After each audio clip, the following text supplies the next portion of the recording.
A palavra de Deus nos mostra que não existe nada novo debaixo do céu. Quando você olha para as Sagradas Escrituras, você vai ver que Deus ele trabalha através do tempo Cronos, que Deus trabalha através do tempo Kairos e Deus trabalha através do tempo cíclico.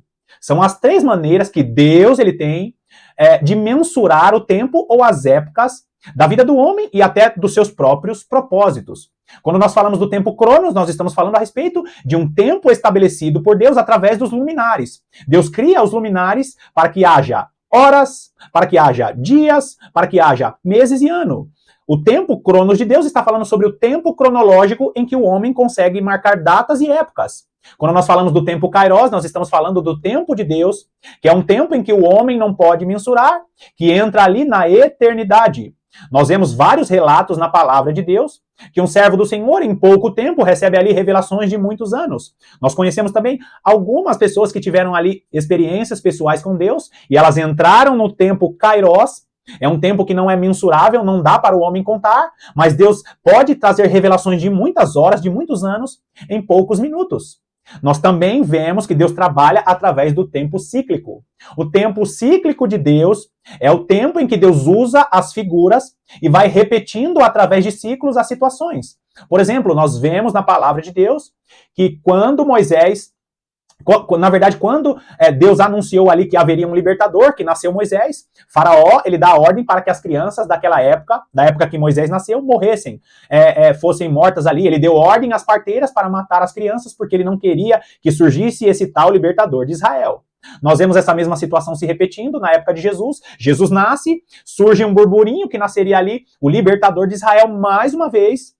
E nós vimos ali Herodes dando ordem para que as crianças da época de Jesus fossem mortas e tudo mais. Jesus vai para o Egito e ali Deus chama o filho dele, e do Egito chamei o meu filho. Jesus Cristo estava ali fugindo daquela matança. E nós estamos vendo pela terceira vez essa situação se repetindo quando muitos governantes, várias nações estão tentando estabelecer como lei as crianças serem tiradas dos ventres de suas mães. Essas leis que aprovam, na maior parte dos países, com essas políticas que autorizam mães retirar os seus bebês de seus ventres, dizendo que não, meu corpo, minhas regras. Você consegue ver nessas três situações de Moisés, de Jesus e o tempo que nós estamos vivendo, um sistema maligno tentando matar uma geração. Quando você olha para essas situações que vão se repetindo, esse é o tempo cíclico de Deus. Deus mostra figuras, exemplos de outras épocas, e esses exemplos vão se repetindo ao longo das gerações. O tempo cíclico de Deus. E por que eu estou explicando o tempo cíclico de Deus e essas várias maneiras de Deus medir o tempo? Porque nós olhamos para a vida de Paulo e Silas e nós vemos as duas testemunhas. E eu quero meditar com você sobre isso no dia de hoje. Nós estamos falando aí há mais de um mês sobre as duas testemunhas do Senhor. E Deus usa a vida de Silas, Deus usa a vida de Paulo e Silas para nos mostrar algumas semelhanças, apenas semelhanças, figuras, não é algo idêntico, mas como semelhança, como figura, a vida de Paulo e Silas ou alguns acontecimentos que ocorreram com Paulo e Silas como figuras para as duas testemunhas no tempo do fim. Você sabia que Deus ele usa homens como personagens dentro desse tempo cíclico de Deus para mostrar o que a igreja vai viver? Esse é o tema do vídeo de hoje. Eu espero que você fique até o final do vídeo. Seja muito bem-vindo a mais essa meditação do canal A Lâmpada para os Meus Pés.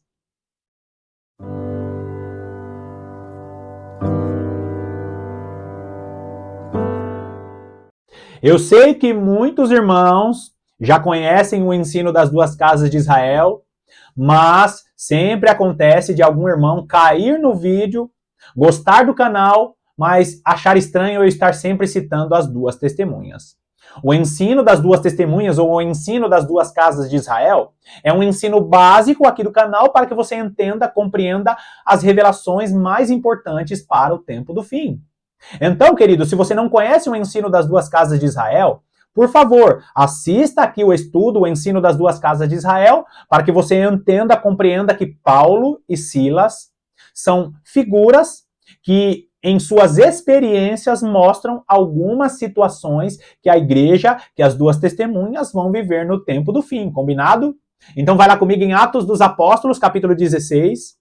Atos dos Apóstolos, capítulo 16, nós vamos ler dos versículos 16 até o versículo 34. Presta atenção que, mais uma vez, nós vamos tentar fazer uma leitura dinâmica para você ver algumas semelhanças que eles viveram. Versículo 16 diz assim: aconteceu que, indo nós para o lugar de oração, nos saiu ao encontro uma jovem possessa de espírito adivinhador, a qual, adivinhando, dava lucro aos seus senhores.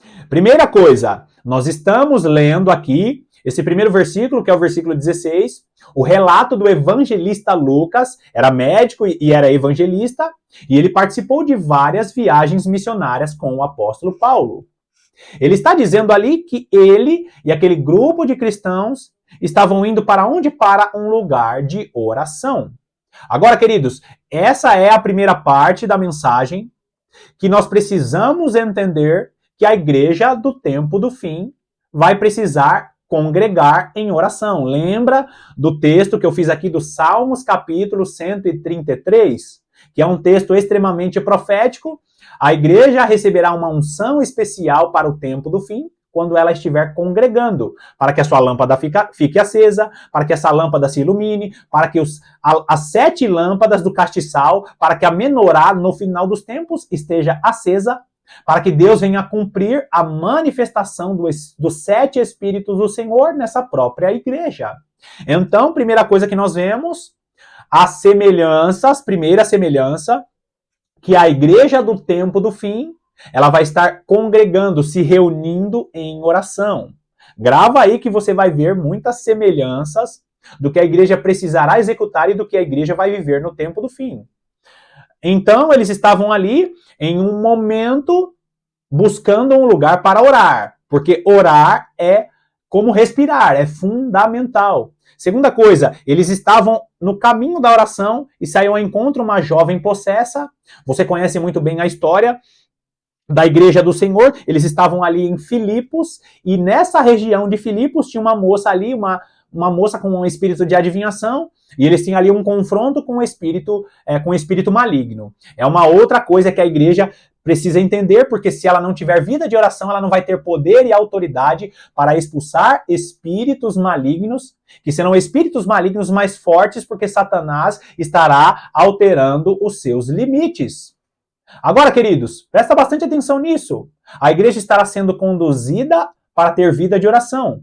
E Satanás estará reforçando seus exércitos para confrontar a igreja, usando ferramentas para oprimir o povo de Deus no período da grande tribulação. E nós vemos que a igreja ela precisará estar caminhando sempre, porque vida de oração, como as próprias palavras dizem, você vai ter que dedicar a sua vida à oração. Olha o versículo 17. Seguindo a Paulo e a nós, clamava dizendo: estes homens são servos do Deus Altíssimo e vos anunciam o caminho da salvação. As 2 testemunhas do Senhor, a igreja do tempo do fim, será conhecida mais uma vez como a igreja que prega Jesus. Olha o versículo 18. Isto se repetia por muitos dias. Então Paulo, já indignado, voltando-se, disse ao Espírito: em nome de Jesus Cristo, eu te mando, retira-te dela. E ele na mesma hora saiu. Ou seja, uma igreja que tem vida de oração e tem autoridade para confrontar os falsos profetas e tem autoridade para expulsar espíritos malignos. A igreja de Jesus Cristo vivendo a plenitude do Espírito do Senhor, a manifestação dos 7 Espíritos de Deus. Agora, queridos, presta bastante atenção nesse versículo 19. Por quê? Porque o versículo 19 começa a apresentar aqueles que são figuras das 2 testemunhas. Versículo 19 diz: vendo os seus senhores que se lhes desfizera a esperança do lucro, agarrando em Paulo e Silas, os arrastaram para a praça à presença das autoridades. Primeira coisa, nós estamos vendo aqui Paulo e Silas. E queridos, grava bem isso. Paulo era judeu e Silas era gentil. E se você conhece bem o ensino das 2 casas de Israel, você já matou aqui a principal semelhança que esses 2 homens têm com as 2 testemunhas do tempo do fim. Paulo significa menor ou pequeno. Silas significa arborizado. Silas significa arborizado. Aí você fala assim, mas irmão Paulo, o que isso tem a ver? Tudo. Porque Paulo significa pequeno ou menor, nos indicando que as duas testemunhas serão pessoas que virão do anonimato consideradas menores ou pequenas na sociedade. Arborizado, né? Por que Silas chama arborizado? Arborizado nos dá a referência do que foi profetizado em Zacarias capítulo 4. As duas testemunhas do Senhor são aquelas duas oliveiras. As duas oliveiras que estarão ao lado do castiçal. As duas oliveiras que estarão conduzindo a igreja, que é esse castiçal. Por isso que é arborizado, aqueles que são parte das duas oliveiras. Agora, queridos, presta atenção nisso. Paulo e Silas. O apóstolo Paulo, você sabe muito bem que ele era judeu, ele tinha cidadania romana, mas ele era judeu, da tribo de Benjamim. A tribo de Benjamim representa aqueles que vão cumprir a plenitude dos judeus. Muitos judeus serão alcançados. A tribo de Benjamim representa o remanescente de Israel, que se unirá para fazer parte das duas testemunhas. Eu tenho falado isso aqui há mais de um mês. Silas, ele era um homem romano, ele era literalmente romano. E o que isso significa, querido? Significa que ele é judeu, que ele é gentil. Paulo, judeu, Silas, gentios, representando as duas casas de Israel, que, por causa do sacrifício de Jesus Cristo na cruz do Calvário, são as duas testemunhas de Apocalipse, capítulo 11. As duas testemunhas de Apocalipse, capítulo 11, são constituídas por judeus e gentios, daqueles que descendem da casa de Judá e daqueles que descendem da casa de Efraim, ou da casa de Israel, as duas testemunhas do Senhor, como nós meditamos ao longo desses meses. Então, queridos, Paulo, ele era judeu da tribo de Benjamim e Silas era um gentio. Uma clara representação, uma clara figura das duas testemunhas do Senhor do tempo do fim. E outro detalhe importante que nós vemos aqui no versículo 19 é que Paulo e Silas, como eu acabei de mencionar, são figuras das duas testemunhas, um judeu, um gentio, e nós vemos que eles são levados e arrastados para a praça à presença das autoridades. Você lembra lá em Apocalipse capítulo 11, quando as duas testemunhas, elas também são levadas para a praça da grande cidade, e essas duas testemunhas acabam ali morrendo, os corpos das testemunhas ficam expostos na praça da grande cidade. E se você não acompanhou o estudo das duas casas de Israel, das duas testemunhas, para saber aonde fica essa praça da grande cidade, acompanhe aqui na descrição o link que eu falo lá a respeito da praça da grande cidade. O que seria essa praça da grande cidade? O que seria essas duas testemunhas com seus corpos estirados nessa praça? Nós vemos aqui uma figura, um momento em que Paulo e Silas estão vivendo ali, sofrendo ali prisões e sofrendo ali com a opressão das autoridades na época deles, e nós vemos que dessa mesma maneira as duas testemunhas também vão passar por essas coisas. Olha o versículo 20. E levando-os aos pretores, disseram: estes homens, sendo judeus, perturbam a nossa cidade, propagando costumes que não podemos receber nem praticar, porque somos romanos. Outro detalhe aqui que nós vamos ver as testemunhas no final dos tempos, é que esse mundo estará com um discurso de que todas as religiões levam para o mesmo caminho. Eu não sei se você lembra, quando o próprio apóstolo Paulo, ele escreve a respeito do anticristo, quando o próprio Daniel também fala do anticristo, ali nos mostra um homem que se levantará querendo ser Deus e que se levantará contra tudo aquilo que se chama Deus. É como se este mundo fosse repelir o cristianismo, porque não é costume deste mundo seguir apenas a um Deus, não é costume desse mundo receber uma palavra dura a respeito de um Jesus que virá com uma ira. O sistema do anticristo se levantará contra tudo aquilo que se chama Deus. Será uma espécie de pensamento que não existe Deus, cada um pode crer no que quiser. Não é costume do mundo, ou não será costume do mundo, ter um Deus que nós devemos servir. O anticristo promoverá uma perseguição não somente contra os cristãos, mas contra todos aqueles que se levantam em nome de um Deus. Eles vão dizer: não é nosso costume servir esse Deus do cristianismo, não é costume do sistema deste mundo Servir um único Deus e seguir as regras ou seguir as leis que estão nessa Bíblia, nessa palavra aí que vocês acreditam. O anticristo se levantará contra tudo aquilo que se chama Deus, porque o mundo não terá o costume de servir ao Deus verdadeiro. Agora olha o versículo 22. Levantando-se a multidão unida contra eles, e os pretores, rasgando-lhes as vestes, mandaram açoitá-los com varas. Também não é novidade, nós sabemos que muitos cristãos sofrerão açoites, serão levados à presença de governadores, serão levados à presença de autoridades, serão incitados a negar o Senhor. Muitos sofrerão pelo nome do Senhor e muitos serão mártires quando estiver sofrendo aí essas perseguições. Olha o versículo 23. E depois de lhes darem muitos açoites, os lançaram no cárcere, ordenando ao carcereiro que os guardasse com toda a segurança. E este, recebendo tal ordem, levou-os para o cárcere interior e lhes prendeu os pés no tronco. Muitos cristãos vão estar presos, literalmente, vão estar em prisões, muitos cristãos vão serem mártires, e muitos cristãos vão estar isolados e escondidos para não serem mortos e para não serem oprimidos pelo sistema da besta. Muitos cristãos vão estar em lugares ermos, em situações isoladas para serem guardados de tudo isso que vai estar acontecendo no mundo. Agora, queridos, presta atenção nisso. O versículo 25 vai nos mostrar mais uma vez um período. Por quê?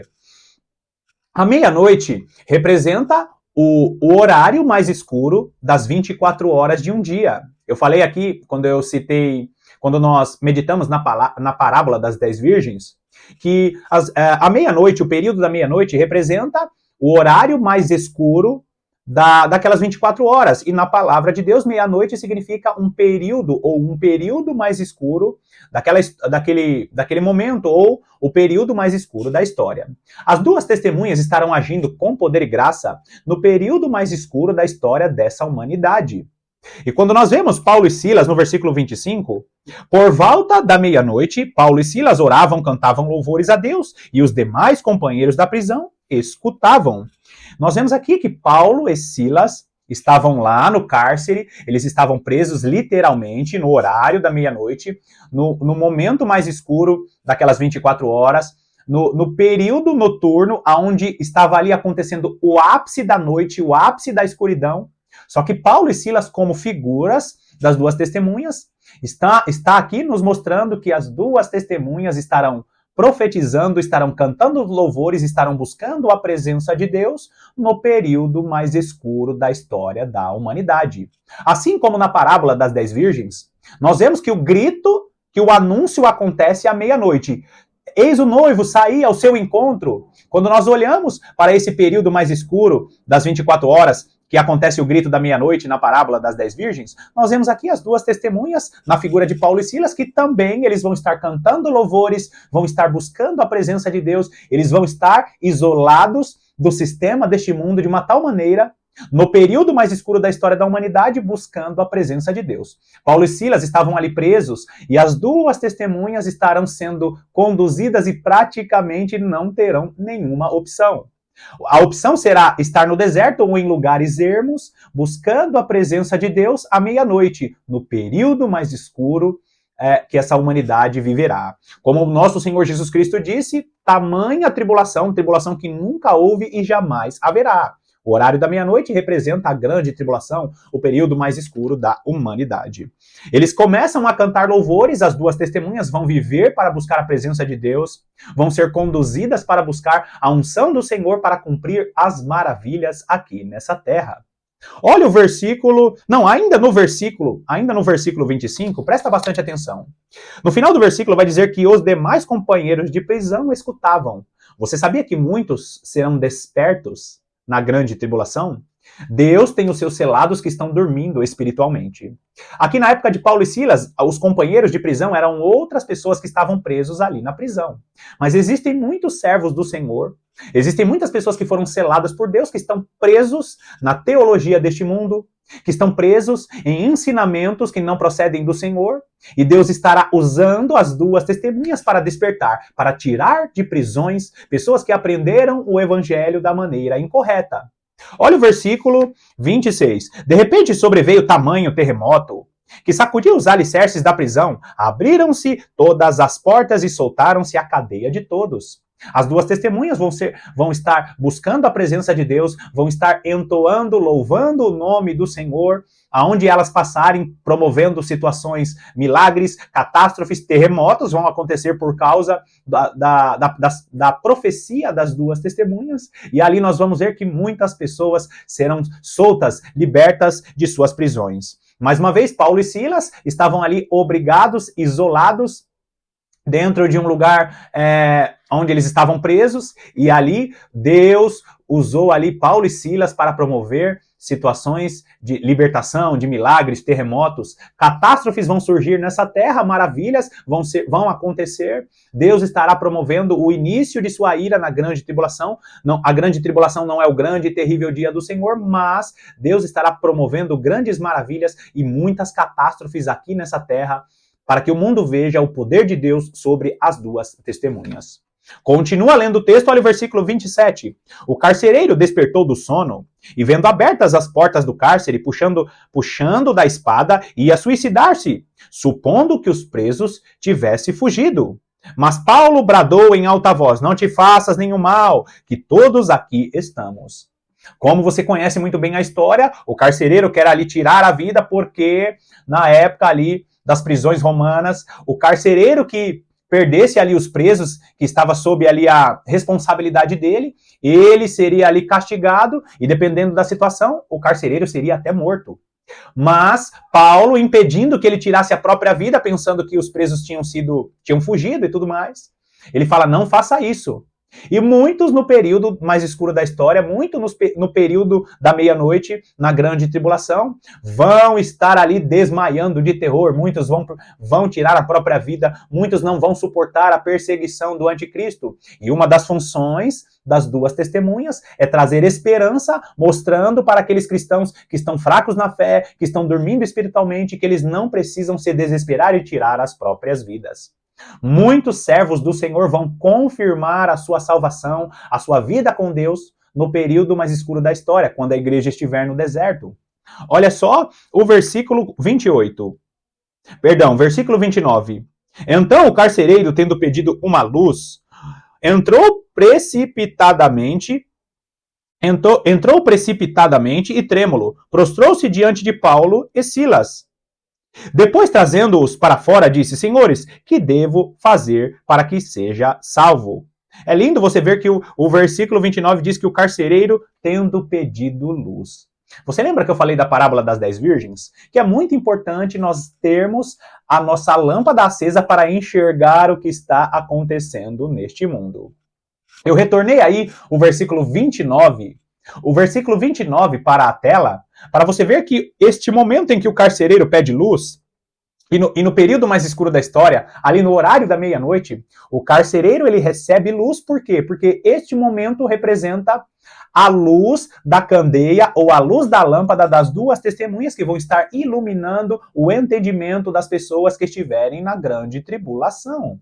Você lembra que a igreja é conduzida pelas duas asas da grande águia, que essas duas asas da grande águia são as duas testemunhas? Então, Paulo e Silas aqui estão ali como as duas testemunhas que vão trazer luz e entendimento para aquele carcereiro. Já era plano de Deus usar a vida de Paulo e Silas para trazer salvação àquele carcereiro. E Deus estará promovendo esse encontro da igreja que está dormindo, de pessoas ali que vão ter contato com as duas testemunhas para receber esta salvação maravilhosa. As duas testemunhas, que são os dois candeeiros, que vão estar se conectando com o castiçal. Lembra da profecia de Zacarias, capítulo 4? O castiçal que vai vertendo um azeite dourado, os dois candeeiros, as duas testemunhas. Você lembra o que significa Paulo e Silas? Paulo menor, ou seja, as testemunhas que vêm ali do anonimato. Silas representa arborizado, ou seja, aquele que vem da origem de uma árvore, aquele que vem da origem da oliveira. As duas testemunhas vertendo o azeite dourado, trazendo a unção do Senhor para clarear o entendimento daqueles que estão na escuridão. Agora, olha o versículo 20, falei agora a respeito do versículo 29, né? Nós falamos ali a respeito desse carcereiro pedindo luz. No versículo 30, Paulo e Silas estão ali com ele, e ele pergunta o que devo fazer para ser salvo, e ele diz no versículo 31, responderam-lhe, crê no Senhor Jesus e serás salvo tu e a tua casa. E lhe pregavam a palavra de Deus e a todos os de sua casa. Olha que lindo isso. Paulo e Silas anunciam o evangelho para esse carcereiro, porque as duas testemunhas vão estar fazendo isso. Esse carcereiro aqui, ele foi salvo, ele não conhecia o Senhor. Só que Deus estará usando as duas testemunhas para confirmar as profecias dos profetas, porque existem muitas pessoas que não entendem que no final dos tempos nós vamos ler muito mais os profetas do que as cartas do Novo Testamento. O Antigo Testamento tem ali as confirmações de muitas coisas que vão acontecer no final dos tempos. E Deus estará usando as duas testemunhas para confirmar a palavra de Deus, a palavra, as revelações que o Senhor tem para o final dos tempos. Não existem revelações novas. Deus estará clareando, iluminando nos olhos dos servos do Senhor, que todo aquele que serve a Deus, que tem Jesus Cristo como Senhor e Salvador de suas vidas, precisam confirmar aquilo que está escrito na palavra. A iluminação, o entendimento das revelações que estão na própria palavra. Então, Paulo e Silas, sendo usados com poder e graça para salvar o carcereiro e a família dele, olha o versículo 33. Naquela mesma hora da noite, cuidando deles, lavou-lhes os vergões dos açoites. A seguir, foi ele batizado e todos os seus. Queridos, nós vamos ver uma reciprocidade muito linda quando a igreja estiver no deserto e as duas testemunhas ali, um povo específico conduzindo essa igreja. As duas testemunhas fazem parte da igreja. Só que nós precisamos fazer essa divisão para entender que alguns cristãos vão fazer parte daqueles que não dormem em nenhum momento. E parte da igreja gloriosa serão servos prudentes do Senhor que vão dormir em um determinado momento e serão despertos ali na grande tribulação. Quando nós olhamos para esse texto que está aí na tela, o versículo 33, nós vemos aqui que no período mais escuro da história, e o texto é lindo, fala assim, na mesma hora, ou seja, no período mais escuro da história, na grande tribulação, nós vamos encontrar uma reciprocidade linda. Por quê? Porque as duas testemunhas terão as revelações do Senhor em seus corações, confirmadas pela própria palavra, né? E o que vai acontecer? Deus estará usando as duas testemunhas para trazer essa claridade, para trazer essas revelações, mas essas mesmas testemunhas serão cuidadas em outras áreas da vida. Alimentos, você sabia que Deus estará promovendo situações milagrosas para prover alimentos? O cuidado, você sabia que muitos povos que não são nem cristãos vão ser ferramentas para cuidar da igreja, para cuidar das testemunhas? Você sabia que muitas das nações que vão sobrar depois da grande tribulação vão estar ali recebendo a misericórdia de Deus, não vão ter seus corpos glorificados, mas presta atenção nisso. Isso é o estudo do reino milenar. Eu tenho um vídeo aqui falando sobre os sobreviventes. Você sabia que muitos que não são cristãos vão ser usados como ferramentas para alimentar, para cuidar, para guardar e proteger aqueles que são servos do Senhor? Nós vemos aqui o apóstolo Paulo e Silas sendo usados para trazer o entendimento da palavra, para trazer o entendimento de Jesus Cristo. Só que o carcereiro, ele vai ali e cuida das feridas de Paulo e Silas, porque eles foram açoitados, estavam ali em uma condição terrível. As testemunhas do Senhor e até a igreja do Senhor, que vão estar na grande tribulação, vão ali receber os cuidados de nações e de povos que nem são cristãos. Existe um povo intermediário, grava bem isso, existe um povo intermediário que não fazem parte dos servos do Senhor, mas também que não fizeram alianças com a besta. Muitos povos, nações, vão estar ali guardando e protegendo os cristãos, muitos cristãos, trazendo ali alimentos, trazendo ali cuidados pessoais, porque Deus levantará todo o suprimento e todo o sustento para a igreja que está sendo conduzida para lugares ermos e para o deserto. Olha só então, nós vemos aqui o carcereiro e sua família sendo salvos, prefigurando apenas uma figura, uma semelhança do que vai acontecer com a igreja, que estará sendo sustentada depois de iluminar os olhos e o entendimento daqueles que estão dormindo espiritualmente. Versículo 34. Então, levando-os para sua própria casa, lhe pôs à mesa e com todos os seus manifestava grande alegria por terem crido em Deus. Queridos, eu estou sempre falando aqui a respeito das dificuldades que a igreja vai passar no deserto, mas é lindo esse versículo 34 nos mostrando que a palavra que Jesus falou, quando essas coisas estiverem acontecendo, levantai a vossa cabeça, levantai os vossos olhos, porque se aproxima a vossa redenção. A igreja se alegrará com as maravilhas que Deus vai estar cumprindo no período da grande tribulação, e a igreja se alegrará quando Jesus Cristo voltar e estabelecer o reino milenar.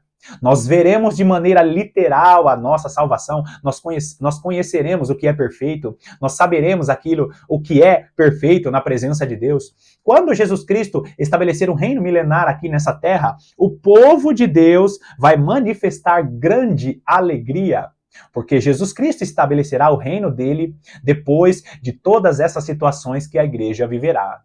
Então, queridos, nós vimos aqui Paulo e Silas com algumas poucas situações que nos mostram algumas coisas que as duas testemunhas, que a igreja que não dorme, a igreja que não vai dormir, viverá.